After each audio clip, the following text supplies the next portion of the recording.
com muita alegria que eu chego aqui para comunicar um currículo pronto. Desde agosto do ano passado eu tenho orado, Deus tem me encorajado com essa missão de preparar o que as nossas crianças vão aprender. E quando eu falo das crianças, algo que Deus tem me mostrado é que realmente não é um ministério tapa-buraco. É um ministério que realmente precisa de afinco, de pessoas realmente preparadas e realmente muita dedicação.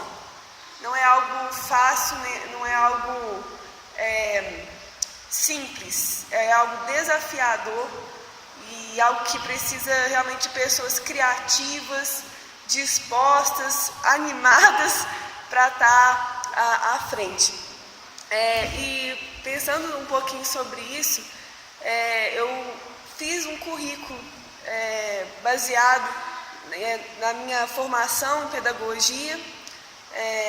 Peguei vários autores, alguns estudos que eu tinha feito, fiz uma análise do desenvolvimento cognitivo da criança, que a gente tem ali o desenvolvimento sensório-motor nos nenenzinhos, depois o pré-operatório, depois o operatório concreto. Então, dentro dessas visões pedagógicas que a gente vê na faculdade, eu então desenvolvi um currículo que as nossas crianças vão ter aqui na igreja, e é um currículo que eu pedi a Deus que me orientasse para que não fosse algo que nós transformássemos as nossas crianças em pequenos religiosos, mas que a gente pudesse mostrar para eles o que é ser um verdadeiro cristão, o que é entender o cristianismo na sua essência, desde pequeno, para que a gente pudesse formar cristãos autênticos, verdadeiros, não fariseus, não hipócritas,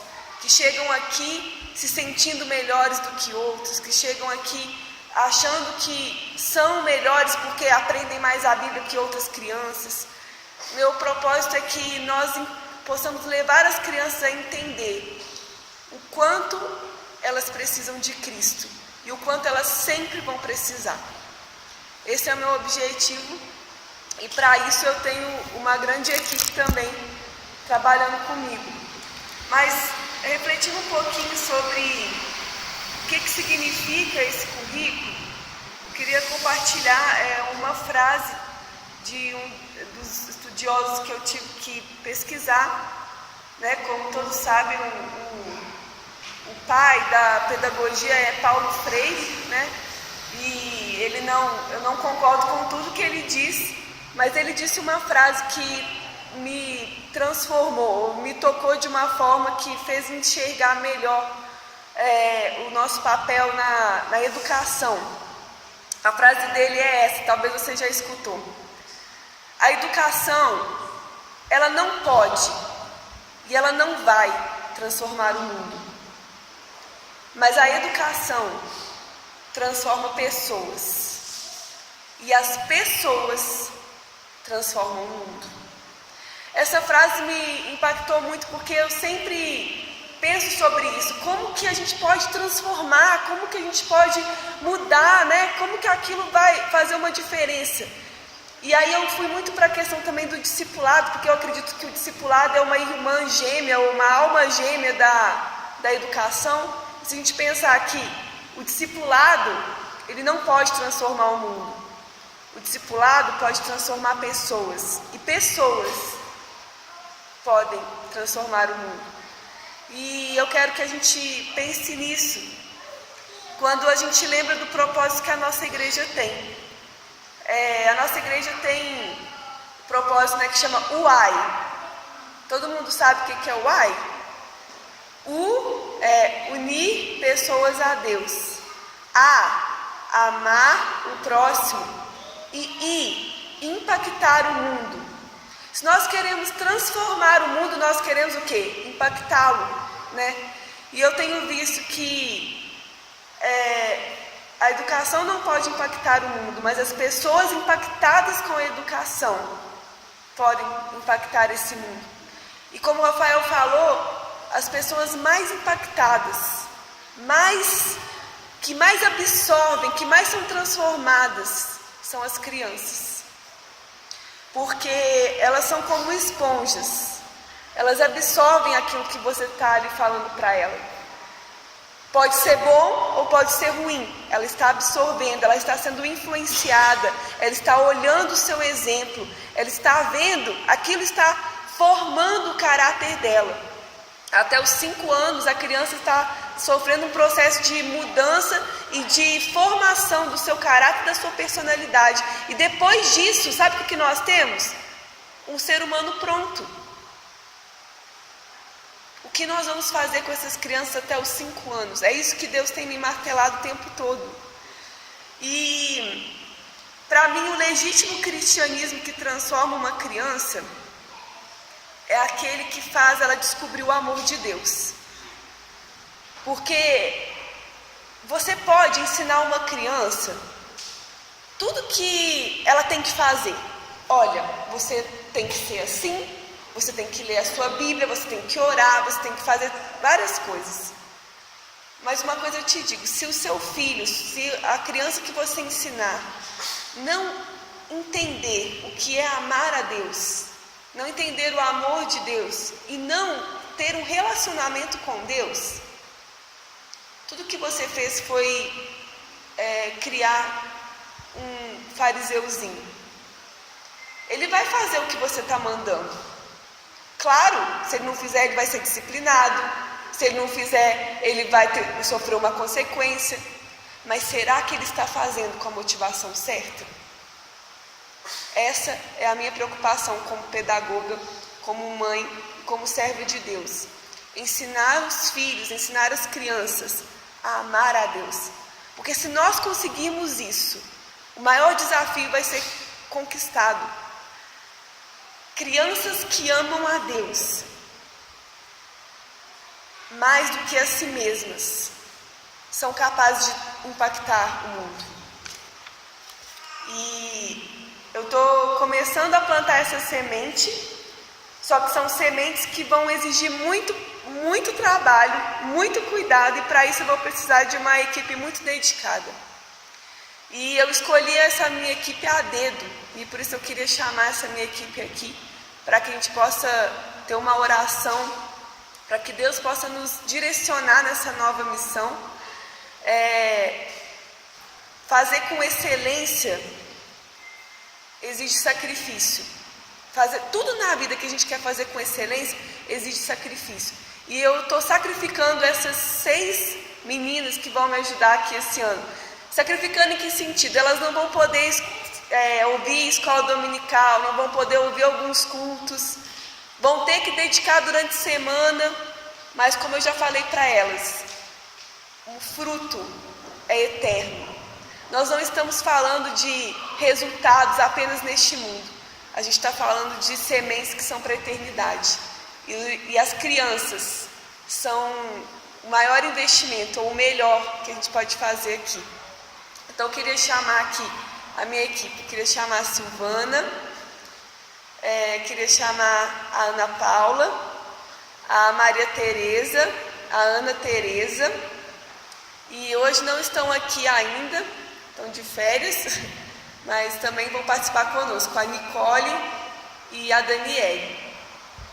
E eu queria deixar um versículo que tem me encorajado, que eu espero também que encoraje as meninas.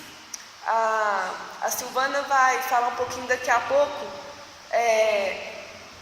de algo que vem do início dessa igreja, que tem muito a ver com as crianças, né? Para a gente entender a importância disso. Mas eu queria deixar um versículo aqui. Porque o que se semeia para a sua própria carne, da carne colherá corrupção. Mas o que semeia para o Espírito, do Espírito colherá a vida eterna. E não nos cansemos de fazer o bem, porque a seu tempo ceifaremos, se não desfalecermos. Por isso, enquanto tivermos oportunidade, façamos o bem a todos, mas principalmente aos da família da fé. Gálatas 6, do 8 ao 10. Nós estamos aqui para semear sementes eternas na vida dessas crianças que são não apenas o nosso futuro, mas já são o presente que pode transformar casas, transformar famílias, transformar outras vidas. E nós não queremos nos cansar de fazer esse bem. Mas como vocês viram aqui no final do versículo, fala que todos nós temos a oportunidade de fazer o bem. E uma coisa que esse ministério está acontecendo com excelência, porque algumas pessoas escolheram investir nesse ministério. O Ministério das Crianças, gente, ele não acontece facilmente sem empenho e sem dinheiro, não. O que nós estamos fazendo, o material que nós estamos usando, a excelência de toda a mão de obra, foram doações. Doações. Sementes para a eternidade. Mas é o que nós temos usado, doações. Nós não temos condições financeiras, um investimento para isso. Nós temos doações. E por isso nós, como equipe, a gente teve uma ideia de fazer uma cantina por mês. Nós vamos ter um material, vamos fazer, né, meninas? E nós vamos ter uma cantina por mês dedicada ao Ministério Infantil. Então, por favor, não falte nesse dia, venha ajudar a nossa cantina.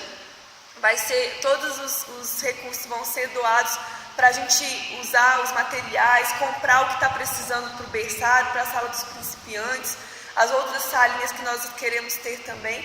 Então eu quero falar isso com vocês e contar com todos nesse objetivo. Antes da gente ter a oração, queria só que a Silvana contasse um pouquinho para nós sobre o início da igreja. Tá. Não, irmãos, a gente já falou algumas vezes aqui, né, que a igreja, quando iniciou, nem era nesse templo, era lá embaixo, né, e basicamente as famílias se reuniam aqui, era eu, o Juliano, com a Jéssica, o Pedro pequenininho, e o pastor Davi, dona Patrícia, depois o pastor Jairo. As crianças, a gente reunia, fazia os cultos na nossa casa, em Palmeiras. E a gente tinha frutos de lá, que é o Paulo, a Tati também, na época, não sei, não lembro se a Tati ia pequenininha, e a Amanda, e os irmãos da Amanda. São frutos do trabalho que era feito lá com crianças, porque era difícil chegar aqui. O pessoal do Palmeiras, para a gente chegar aqui, a gente tinha que atravessar Pinguela. Não sei nem se vocês conhecem Pinguela, né? Mas a gente atravessava Pinguela, a gente passava dentro de uma, onde hoje ali, onde aquela avenida que vocês caminham ali, perto da casa do Mateus, era uma fazenda, né? A gente passava por dentro dela, atravessava Pinguela, chegava com os pés de barro, porque não chovia. Então assim, a gente fazia o culto lá em casa, com as crianças, né? Trabalho com as crianças. E ensinando as crianças a levar os versículos para casa, falava para os pais. O Paulo mesmo falou hoje, né, que ele lembrava muito das lições que a gente ensinava lá.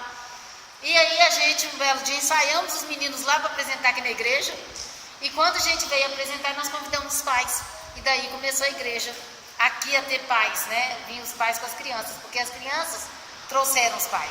E a gente vê a importância disso. Eu lembro até que a Amanda e os irmãos dela, teve uma época que a mãe dela cismou que não ia deixar mais, né? E eles, a gente falou, não, vocês têm que obedecer os pais. Então vocês não vão, fiquem em casa, a gente vai estar orando e tudo. E no belo dia ela voltou a deixar de novo. E os meninos vieram e cresceram, né? Conhecendo a Cristo através do trabalho feito com as crianças. Então a gente vê a importância. Eu acho que Deus, tudo que é falado na Bíblia tinha um propósito. E quando ele fala, deixai vir as minhas criancinhas, porque delas é o reino dos céus, eu acho que é justamente o que vocês falaram, o pastor falou aqui. Porque as crianças, o coração é tão puro, elas absorvem isso muito mais, né? E a semente fica. Quando fala, cria criança, educa a criança no caminho que ela deve andar, né? É por isso que é uma idade onde a gente consegue formar, né, esse cristianismo mesmo, puro e simples, genuíno, né? Na criança, no coração da criança. Amém.